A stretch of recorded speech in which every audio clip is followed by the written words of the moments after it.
right, so before we get started, just quickly, I want to say good morning to all of you. You all are representatives of our entire school system. And part of the reason why I wanted to do this student town hall meeting was to just hear from you. And for me, what's critical is I remember my days of matriculating through high school. To tell you the truth, I don't remember who my high school principal was. I definitely did not know who the superintendent was. And it was something that was very important to me as an educator, is that our students need to know who's leading them. Our students need to be able to have voice. And I think too many times we make a lot of adult-centered decisions that aren't necessarily relevant to meeting your needs. And so what we're doing today is taking your information. This is unscripted, so I want you to be authentic. You can ask questions about education, your experience here. What are things that you want us to do better? What can we do better to serve you? You can ask questions about life, just overcoming some of the things that some of you may be dealing with, and how do you navigate around that so that you all can be successful. And so what I want you all to be able to do today is feel comfortable, feel free to speak your heart. I want you to speak your truth, because it would only allow for me then to do a better job of serving you and meeting your needs. And some of you, you may be seniors and you may be leaving, but what you share with us today will better serve those who are coming behind you. So I think that it's extremely critical that we do hear from you, and I know we have about 45 minutes or so of just having some discussion. So we're looking forward to this being a great experience for all of you. And at this stage, I believe we'll open up the floor for any questions that you may have. Who wants to be bold and get it started? All right. Stand up, name, grade level, all of that good stuff. Hello, my name is Twila Taylor. I'm a current senior at Southeast. My question is, what are your future goals for the KCPS school district? Yeah, so that's a great question, Twila. And one of the things that I've talked about is really making sure that we become a fully accredited school system, where we have sustainable accreditation, right? And the only way that that can happen is through you all, doing your part to come to school every day. Take education seriously. Do not take this for granted. There are too many people who take it for granted, and then that time passes by and opportunities in this country are shut out as a result. So we want sustainable accreditation, which means that you're performing well on all academic indicators, that we truly have prepared you to be college and career ready. So even if you don't want to go to college, we've helped you to develop a skill set. You have a trade. You can go into the real world and you can, in essence, make more money than folks who go in and get college degrees and doctorate degrees and all of that. We believe that we have to prepare you to do both. To me, one of the most important things that I think we can do as an administration is figure out how we can better leverage technology, right? All of you in here have laptops. Has it significantly changed the way that you view teaching and learning? Or is it just being utilized in a way to say that, hey, we have one-to-one? So how do we transform teaching and learning, leveraging technology through some type of digital conversion? That's where I see the future of this school district going. And then most importantly, helping to support our students with some of the social and emotional deficits that you come to school with. Some of you are dealing with a lot of trauma. And how do we support you in that area? Because if you're dealing with trauma outside of the schoolhouse, it's very difficult for you to be able to come in here and for us to expect you to learn. It's just hard. Thank you for that question.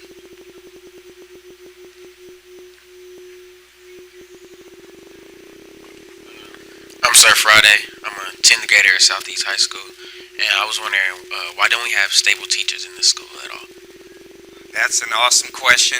As a new superintendent, I fully have that same concern about us having quality teachers in all of our schools. And I started off as a substitute teacher in 1999, and I can tell you from my personal experience that it was difficult for me to go into certain classes and to really have that ability to teach in an area that I'm not considered an expert in.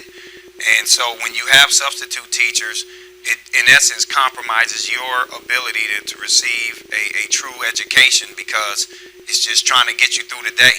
What I would tell you is, in an urban school setting, this is a problem around the country.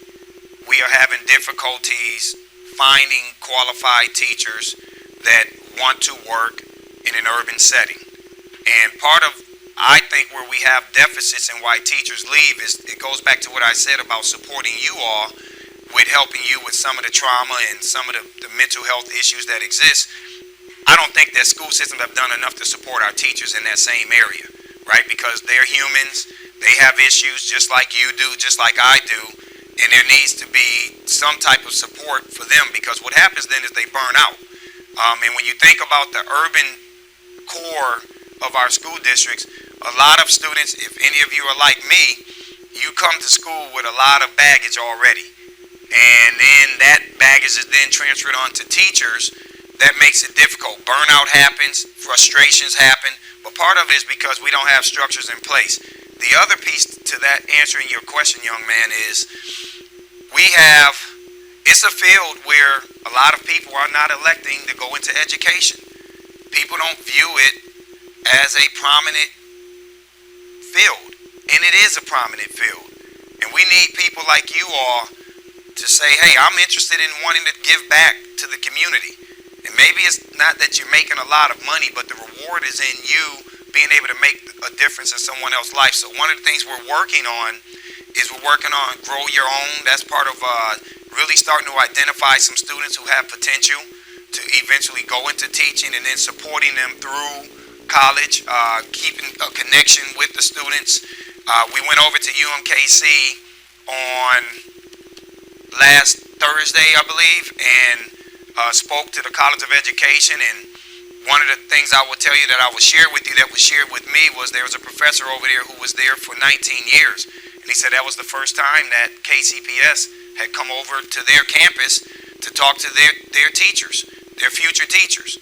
So I think the district has to also do a better job of getting out and letting people know that, we have great students. We have great schools.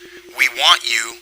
But we have to go out and go and find these teachers. It is unacceptable that I have students in this school district going into 2 or 3 of their classes are with substitutes. It's unacceptable.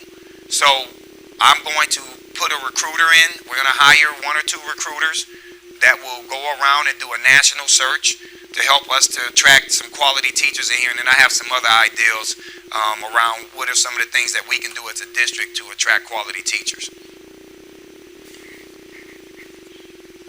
I'm a junior at Central Academy of Excellence, Trayvon Irvin. Basically,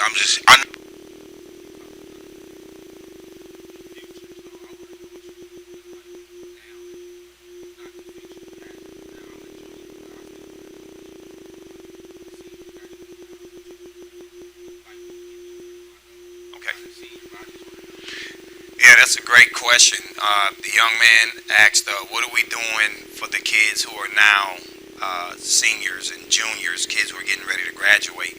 A couple of things that I'm pushing for you all is to ensure that you are staying on top of your credits, right? We have a graduation rate in this school district of 65%. So in essence, I can tell 10 of you to stand up right now and basically tell 4 of you, hit the door. You're not going to graduate. So putting in a dropout prevention system that will allow for us to identify kids that need the additional supports. A prime example would be we walked and we talked this Saturday. We found a student that goes to Central who's only a few credits shy of meeting his graduation requirements.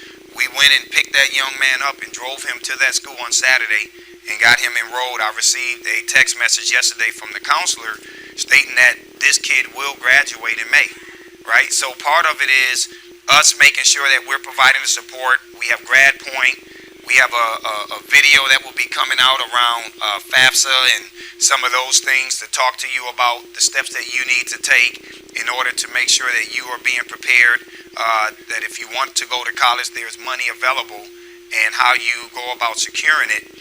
But then from a social standpoint of developing you, one of the things I'm going to talk to school leadership about in our principals is how do we look at our master schedule for next year, and in some cases, if we can do it in January, to build some type of support period in there during the day where you will have time to if you need to get your ACT scores up, there's supports with ACT. If you need credit recovery or credit acceleration, is built into your schedule, because part of what I've learned in talking with students is some of you simply can't come to school before. You can't come to school early. Some of you can't stay after. Some of you want to participate in sports. So how do we build it into your schedule where we're now giving you some immediate support as you're getting ready to matriculate into the real world?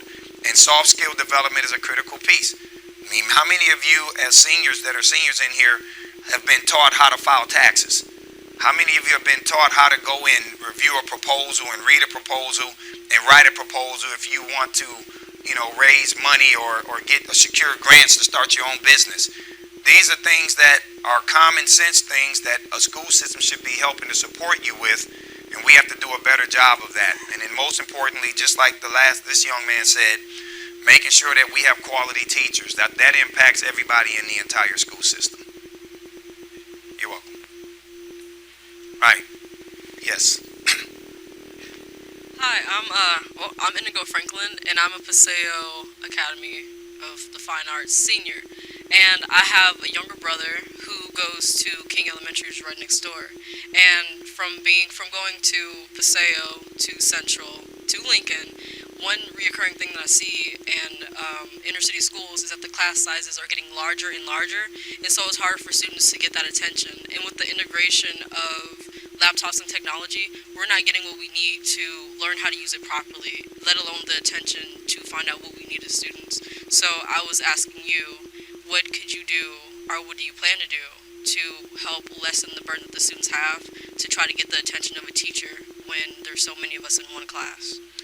Yeah, that's a great question, and what I would tell you, Indigo, is it's something that we're looking at, as I've stated earlier, looking at how the master schedules are built.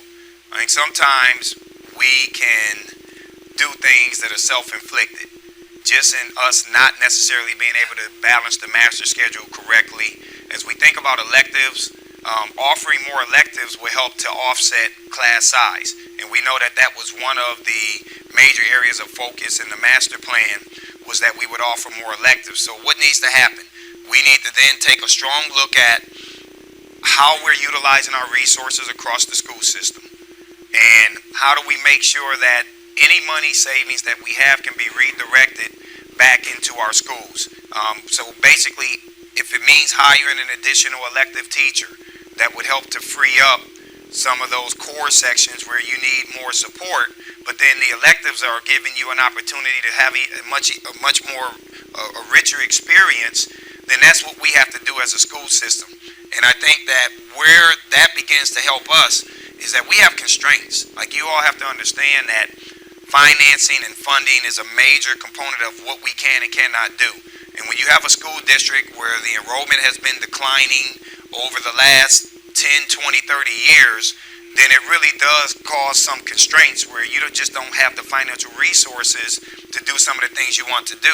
But the good news is, because of the work that you all have done over these past several years, and we're having an opportunity to do a press conference about hitting our APR points, we had a tremendous amount of people withdrawing kids out of charters already and enrolling kids back into our school system. And so with that additional enrollment, it helps us with an increase in funding that then gives us more leverage to do some of those unique things that you're talking about. And also, you talked about technology, these laptops, and I talked about that earlier. A full-blown digital conversion is something that we're going to have to take a strong look at, because we don't have to do brick and mortar on everything, right? I'm one of those type of superintendents. I believe in thinking outside the box, right? I don't like classrooms lined up with desks and you go in and you just program to sit in there and just listen to a teacher lecture. I want conference tables. I want swivel stools. I would say bean bags, but some of you will go to sleep, so we're not going to say bean bags, but just everything, things where you all can just be in your own world and you're not sitting in desks. So that begins to change and transition just the way that we go about conducting teaching and learning. And those are some of the things that you will start to see under my leadership change in this school district. Thank you. Let's go to this side. Somebody over here, because I haven't heard only one person. Yes, KU. What you know about the Jayhawks? I'm Avante Nelson, senior at Success Academy, and I was wondering, since we all like junk food, when will we receive our own student vending machine? I can tell you right now, we're going to have some problems with that one.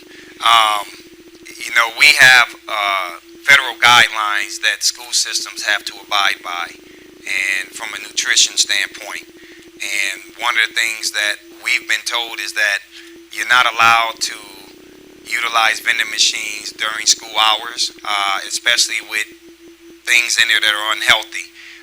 But vending machines are available after school, depending on the school leadership wanting to have vending machines where you can purchase some of those items. But just it's not something that's being pushed around the country, because most schools are actually taking those out, because we don't want to contribute to the poor dietary habits that many of us in here have established, including myself. We have to make sure that you're eating a nutritious and a balanced meal so that your thinking is maximized, your attention span is maximized. And when you're eating junk food with all of that sodium and all of that sugar, it in essence becomes an impediment to really how well you can flourish as a student. And so, I know the former First Lady, that was one of her big things that she pushed around nutrition and health, and many school districts are adhering to that. So that's probably something that more than likely won't be on the top of our radar at this phase. Thank you. All right, saw our hand back here. Yes. My name is My name is Rayvon. I'm from Music Options Success, and I'm a 12th grader. And I want to know, what is your goal, and will y'all open up more schools that's in our neighborhood? Yeah, honestly, we do want to open up more schools, but opening up schools require a tremendous amount of investment, and you have to have students to fill up those seats. And right now, when you think about our school district, we have high schools with less than 500 students, but they have capacity to have almost 1,000 more students within the building. So it's just, from a financial standpoint, it's not feasible for us to just continue to open up schools when we just don't have the enrollment. And it costs money to operate the schools. It costs money in terms of hiring teachers, and you can't open a school and run it and have 3 or 4 kids in a classroom. It's just from a feasibility standpoint, it's not possible. But we believe that if students are doing what you need to do, you're taking care of your business, that opens up opportunities for us to bring more kids in. I'd love to see this school district move from 15,600 students to us being a 30,000 student school system over the next 5 years. Then that gives us opportunities to open up more schools and to do more innovative things.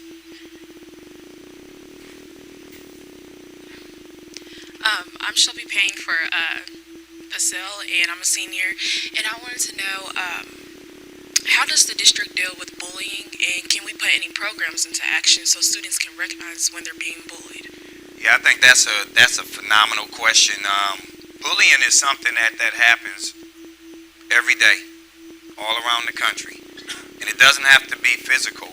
It can be verbal. I've spoken to some of your schools and told the story about the Michael Jordan story, when my mom didn't give me those Jordans, and she got me the shoes where the man was doing this, and it was bullying, right? It hurt my feeling, but I'm sitting there laughing about it, but I felt bad because I was being picked on because I didn't have a pair of name brand shoes. And one of the things that we're looking to do, especially as we're working with our Student and Support Services Department, is to begin to figure out how do we start an anti-bullying campaign, potentially seeing it possibly grow from one day to multiple days to a week, and over time we have an anti-bullying month, and it's something that's led by students to really just prevent that, so that people can feel comfortable about going to school and really feel that they can just focus on learning.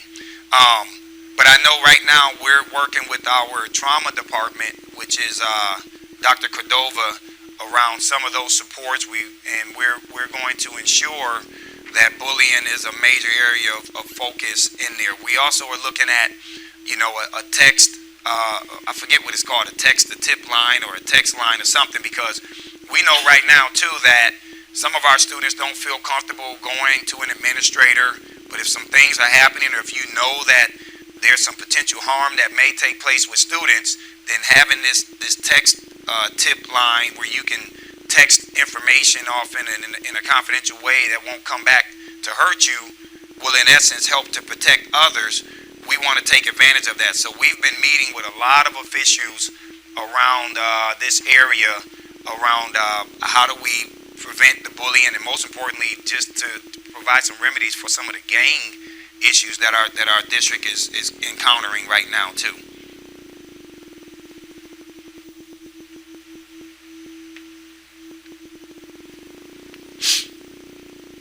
My name is Alan Brinson, and I'm a 7th grader at Central Middle. I just got a question on how can we help students, or what can we do to keep students in school instead of for them dropping out? So this is a topic that's near and dear to my heart. Many of you, if you've read my bio, or if you've heard my story, I'm the only one out of 8 in my family to make it past the 9th grade. So when I go home, I see what life is like without a high school diploma, and it is ugly. It is not pretty. And I think where we have to do a better job is taking this village mentality that all means all, right? And the fact that you asked that question and said we means that there's some ownership from you all. You know who your friends are. You know who's going home to some things that are becoming barriers for them. And oftentimes, a lot of kids come to school hoping that there's going to be somebody like you, whether it's friends, whether it's adults, whether it's an adult advocate, who's going to encourage them to stay on the right track. When that is absent, then all it takes is for them to have one bad experience inside of the schoolhouse with a teacher, or one bad experience outside of the schoolhouse to say that I just quit, I give up. A prime example, I told you about the young man that we brought back to school on Saturday. And I asked him, I said, why didn't you return back to school? And he said, because my credits weren't right. Right? They were going to classify me as an 11th grader, and they didn't get my credits right. They didn't accept my credits from this school. So I wasn't going back to school because I didn't want to go back to school as an 11th grader. Well, then when we brought him in and we looked at his transcripts, we actually found that he is indeed a senior, that he will indeed graduate. Part of it is us coming together as a village to talk to folks. And you have to hold each other accountable, right? When you see a kid missing 3 or 4 days, part of it is your responsibility, especially if they're your friends, they're your partners, to go and say, hey, man, we're trying to get through this together. And I know what you're going through, but this is the way that you're going to get out of it, is to come to school. And then get some adult advocates to be a part of it. What I'm doing as a superintendent is I'm going to be creating a position that will focus solely on mentoring. This will be a special projects, innovative type position of someone who's going to be able to help me take this mentoring program to a whole nother level, where about 7,500 to 8,000 of our kids will be mentored over the next 5 years. And that's a massive undertaking. We will probably be the first school district in the country to do something at scale like that. And if we have positive adult advocates in front of you all, that becomes a deterrent. That really does help you. That's the reason why I made it. I just had good people who came into my life, and it was something that my siblings didn't have. So I know that there's many ways that we can go about doing that. And I know we've started this major initiative over at Northeast High School and Banneker Elementary. But I also know that my wife is doing some work over at Central and a couple of other schools with Awesome Ambitions, which is a program that's set up to mentor young ladies. So we believe that we have the recipe in place to kind of help with that. Great question.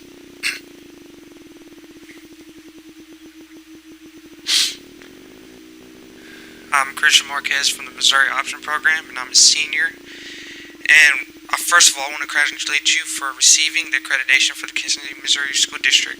Thank you. And one of the questions I have for you today is, how would that be effective for us now, or how would it benefit us for the meanwhile?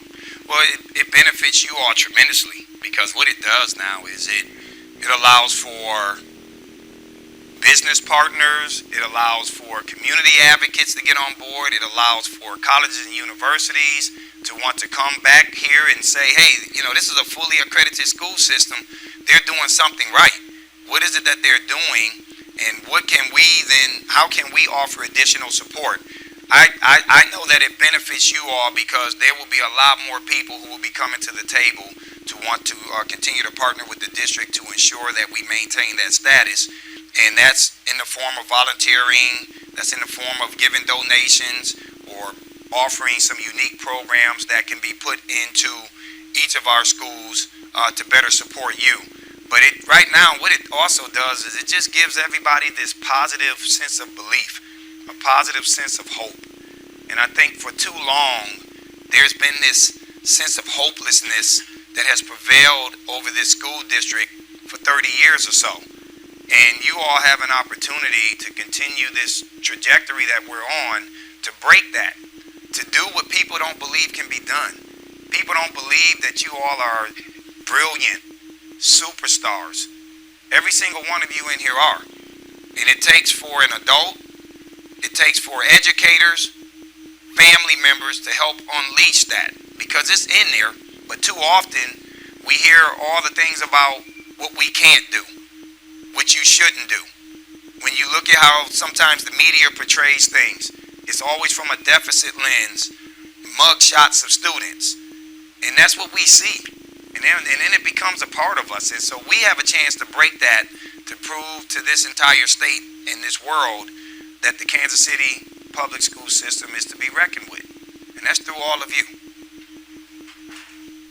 Right here, and then we'll come back here.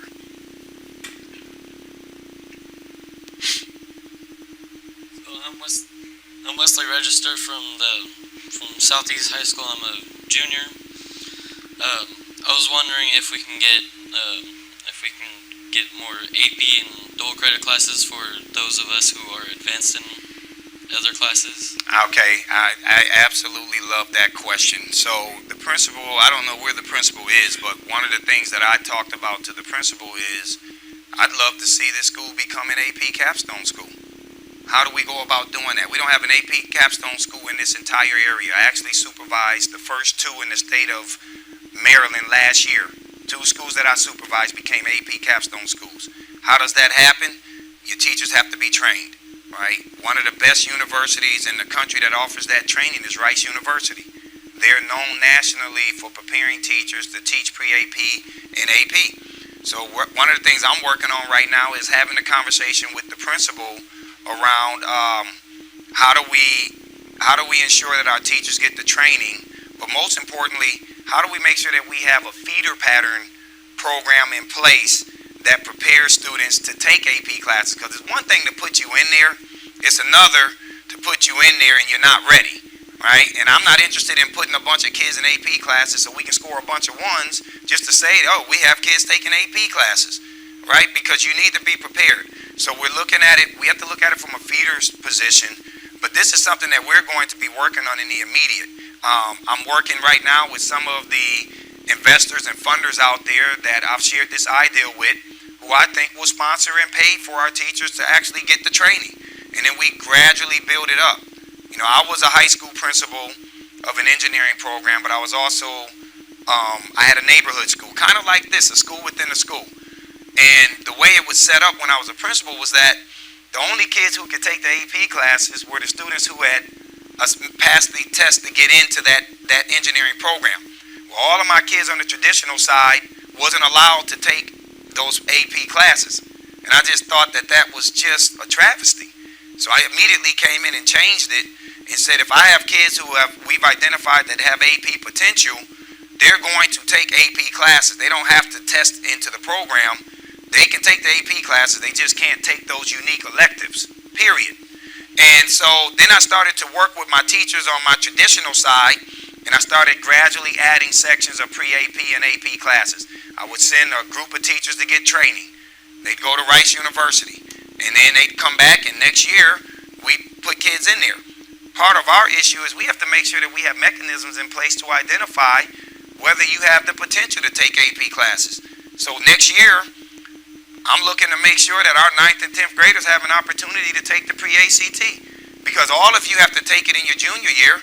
What if you took it in your 9th grade year and you realized that, man, this is a real tough test, but now I know what I need to do. And then in your 10th grade year, you know what you need to do. By the time you take that test in your 11th grade year, you're not intimidated. Part of the reason why kids don't do well on assessments is because you're intimidated. You go in there fearful already. You already have a defeated mindset. And look, seniors are laughing, but is that the truth? You're already thinking, you've been told how hard it is. So I want to change that, and I want to be able to give you the experience. And then when you're in the 9th grade or you're in the 8th grade, those assessments will help us to identify whether you have the potential to take an AP class and meet it with success. And then we can start building it from there. But dual enrollment is another piece. Dual credit, big on it. So that is something that we're working on right now. We're working on partnerships to expand the program that we have at MCC. And I'd love for us, I know we tried it at Southwest, we did it at the Southwest Early College program a couple of years ago. It didn't necessarily work. The beautiful thing about your superintendent is, I come from the state where early colleges, the first state that's a model state in doing that is Texas. So I understand how. So why do we have to get winded down to? Like, the boys, they have to empty out their pockets. Like, why is all of that necessary? All right. I think I asked that question to my cabinet a couple of months ago. Like, why? You know, I don't agree with it, but I understand why. As you know, what's been happening over in your community, there's been a lot of gang-related things that have been taking place that you know, we're combating. These are community issues, and they kind of spill into the school.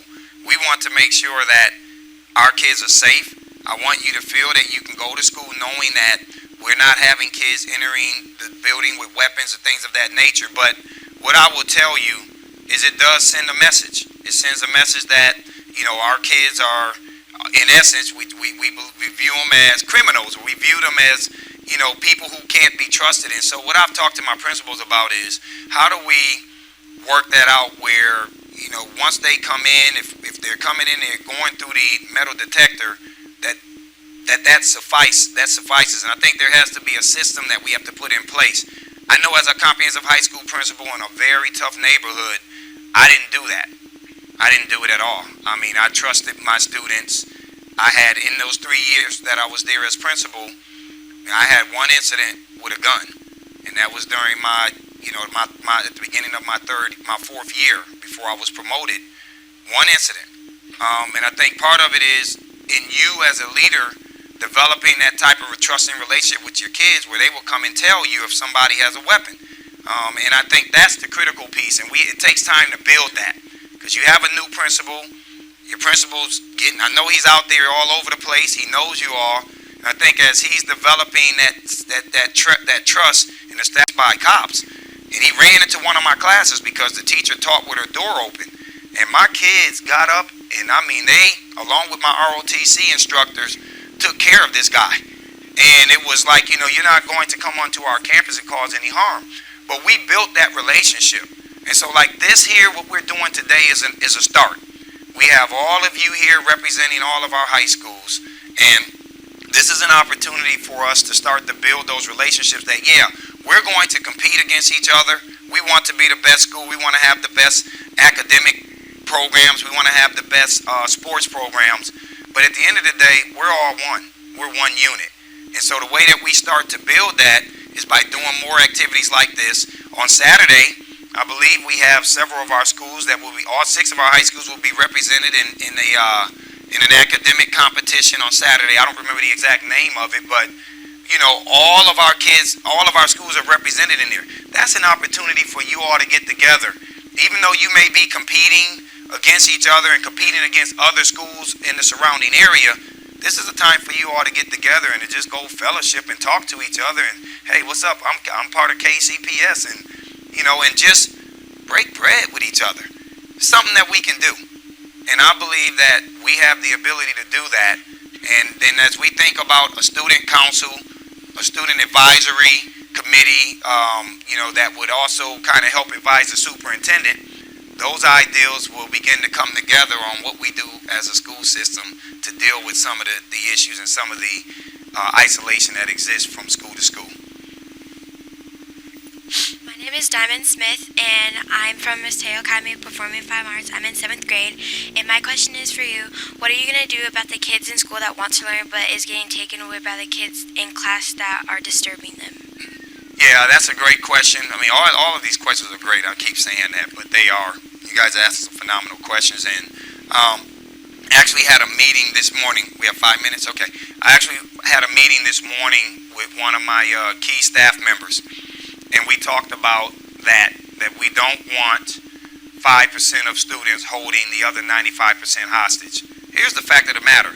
If we do our documentation as adults, teachers, and making sure that the kids who are chronically disrupting the classes are removed, I have seats. I have seats at the alternative schools that can probably nurture them in a way that they're not being nurtured.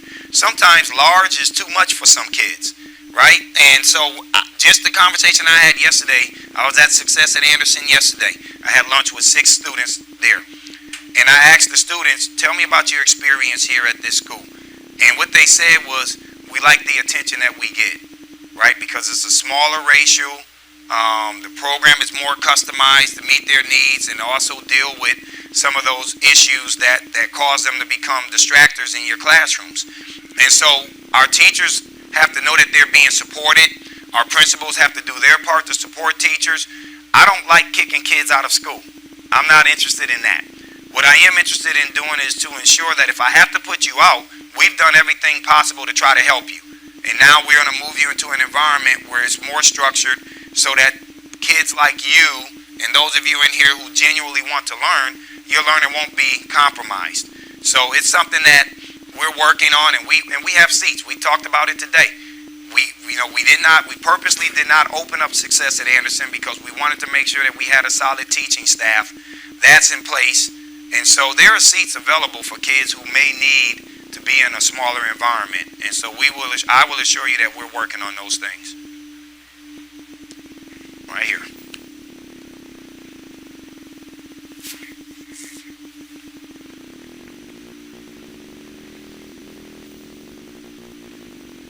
My name is Walter Taylor, and I go to Southeast, and I'm in 8th grade. And I wanted to know, how you provide more sports equipment for like other schools? Yeah, we are. That's part of what we're doing right now with our master plan, is looking at how we are reallocating our funds to boost those extracurricular programs, including uniforms. But we also have the ability to get out and work with some business partners that will help sponsor some of those uniforms. I know at one of our schools, KFC is on board to help sponsor some of the purchase of some uniforms or some shoes. And we have a lot of community partners who will do that. I think part of what has to happen is the principal, along with the coaches, working with these different community partners can help. But then the central office, as we think about what are the unique needs of each school, can also help offset that. And I think we just need to know what you all need, and then figure out as we come to the table looking at our budget, what is it that we can help provide support with. Remember, the bulk of our money tends to go to the academic programming. About 85% of our budget goes to human capital, which is hiring the adults that are working with you all. And then the rest of that money pretty much goes to the instructional programs, the products that we purchase to ensure that you're being educated. But there are opportunities in there where we have an athletic budget, and there's money in there that can be used to do those types of things.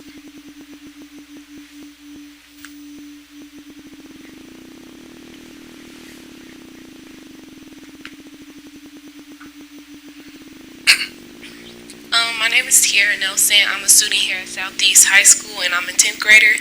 And I was wondering if there are any programs or classes you can create, if there isn't none already, that teaches about college and like college we can look into and careers that we haven't learned about so far, because I have been asked like what do I want to do after high school, and I always say I'm not sure because I don't know much about college and stuff like that. Okay, so yeah,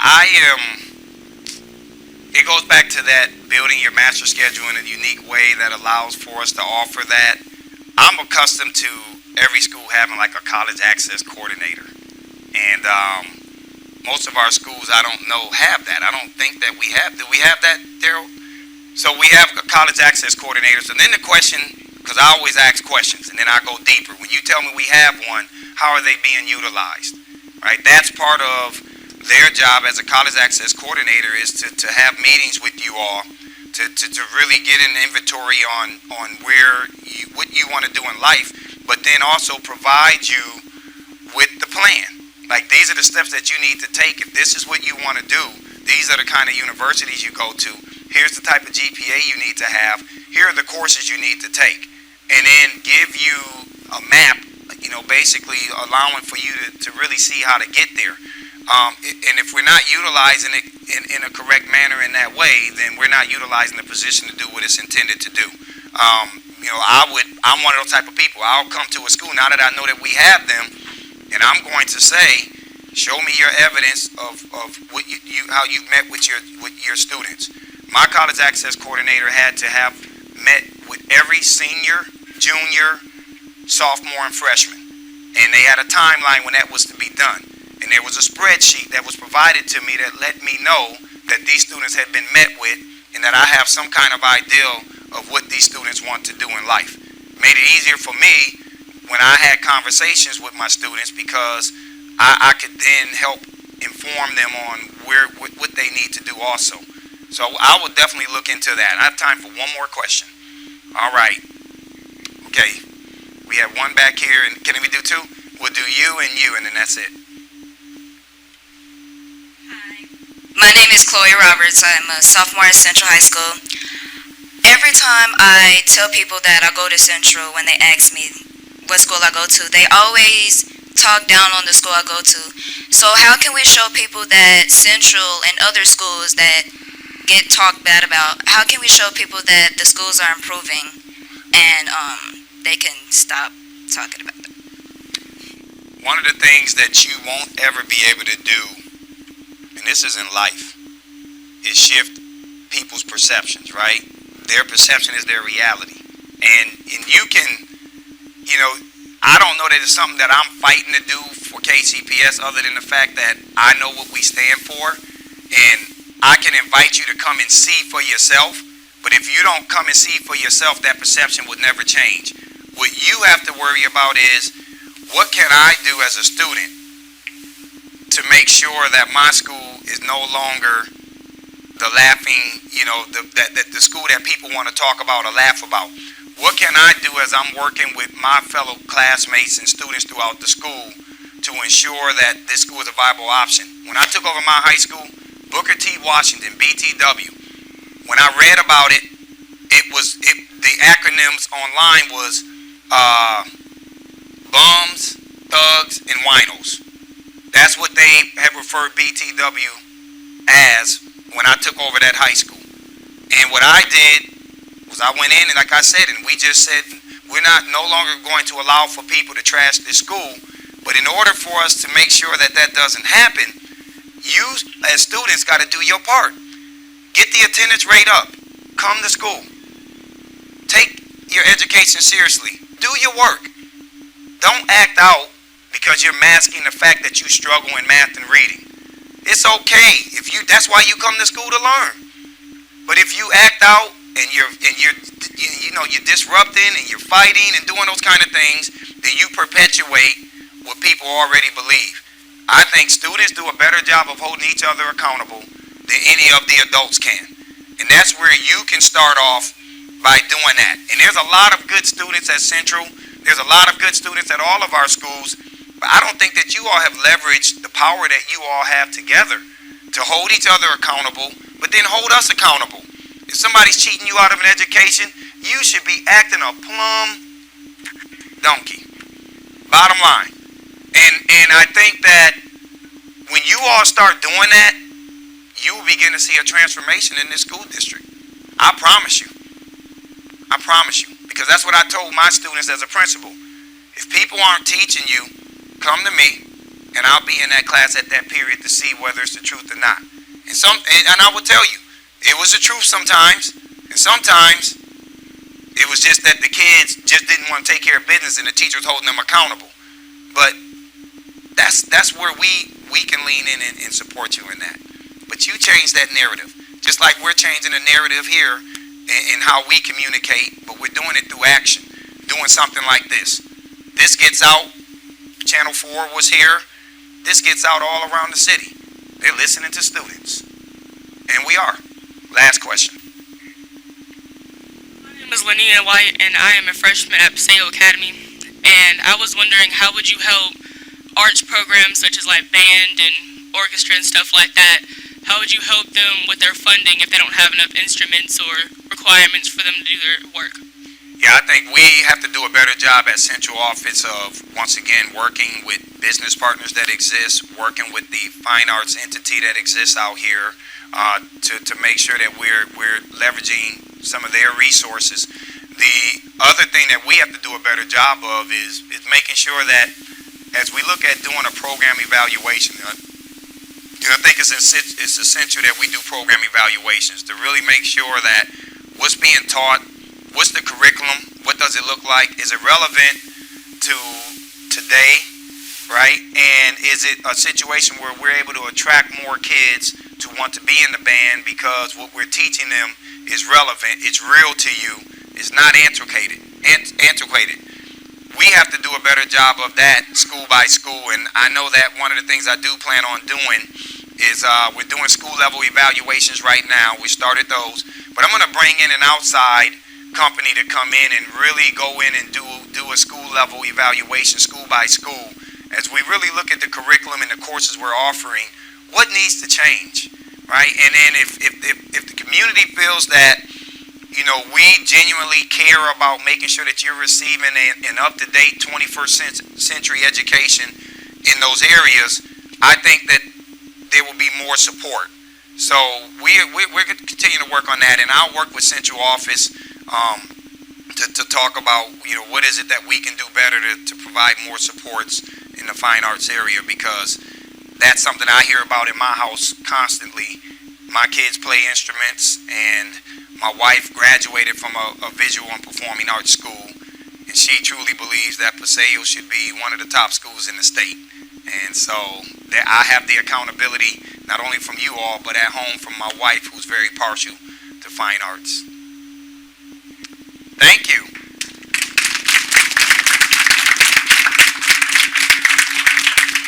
All right, I'll let you close it out. Appreciate you all, and I'll see you in your schools. One of the things I used to say when I was a principal, at each day I would leave a quote of the day, and then I would say this: I'll see you in the halls, I'll see you in the classroom, I'll see you in the cafeteria. Have a great day. When I come to your schools, I go in all of those areas. So I will come and check on you all and see how you're doing.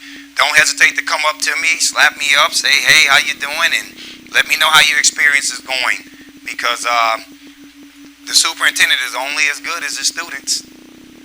You guys don't do what you need to do. It's hard for me to stay around. And that's just the bottom line.